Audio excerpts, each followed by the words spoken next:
Hey everybody, it's a Catholic Talk Show. Today we're going to be talking about a very special program called St. Michael's Lent with Exodus. Yeah, so St. Michael's Lent was a practice started by St. Francis of Assisi leading up to the feast of St. Michael. And it's a really cool tradition that I think men and the church should bring back because it has a lot of graces and fruits. You know, I love the partnership with Exodus because they're resuming ascetical practices that have been practiced for a greater majority of church history and something that we've lost touch with in recent history. So to see the recovery of practices like cold showers and disciplining your senses so that you can enter more deeply into the spiritual life is absolutely paramount to making that a priority in our culture today. Yeah.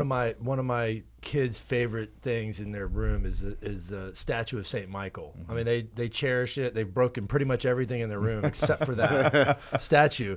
And this is it's an ancient practice, obviously started by Saint Francis of Assisi. During this practice with his brothers in Laverna, Italy, Mount Laverna, he received the grace of the Stigmata, right? So the 5 wounds of Christ. I didn't know that. It was in this. Now, I'm not saying you guys are going to get the Stigmata. I'm not trying to scare anybody away, but this is a very powerful prayer. It's one of these ancient spiritual exercises that nobody really knows about, and it's a powerful expression of our faith. People find such solidarity with St. Francis in many, many respects, but to be able to, through the lens of St. Francis's devotional life, participating deeply in that Franciscan spirit of ascetical practices, and then growing in devotion to St. Michael, the Archangel, you can't go wrong. And we need to employ different devotions that give us a little dynamic of different approaches. You know, a lot of times we get in the habit of doing the same devotions over and over again. Well, introducing new devotions are very, very effective to keep your prayer life fresh. Yeah, so this is going to start on August 15th, okay? Which will be 40 days before the feast of St. Michael, right? And there was a lot of Lents in the church throughout its history. It wasn't just Lent as we think of it, preparing for Easter. There was a Lent preparing, Advent used to be 40 days. There was the St. Michael's Lent.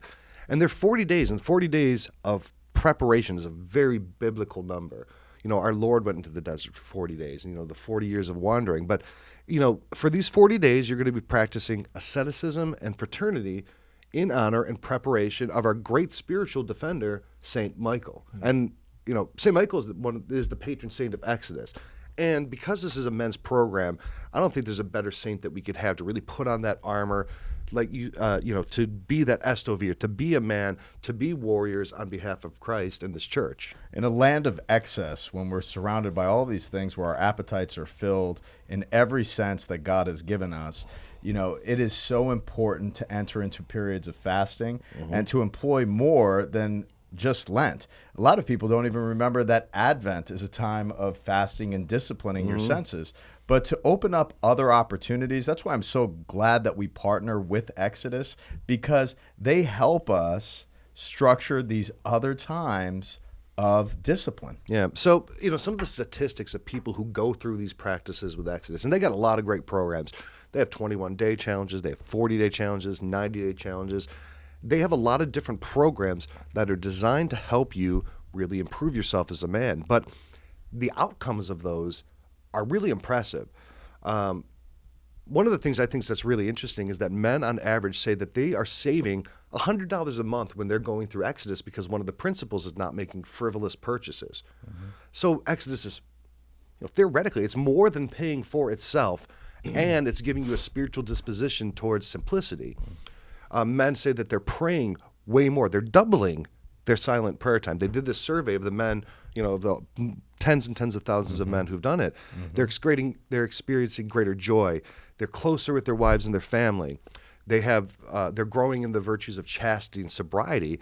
And something that I like is that they're more likely to volunteer and get active in their parish. Well, right, because it's men should be in action, right? But they should also have times of action and have times of meditation and reflection. Isn't that action, virtue, vir? Yeah. An active man, and that's what the Latin root of vir is. It's man. Estovir, to be a man.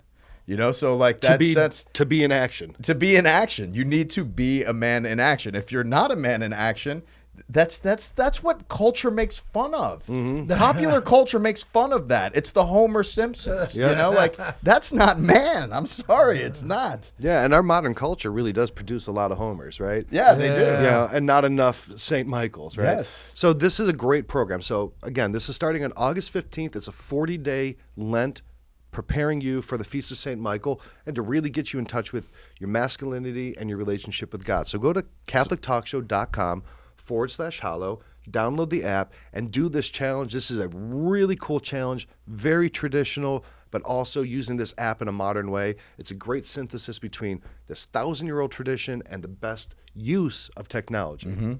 So once again, CatholicTalkShow.com/Exodus90. Cool. Go there now.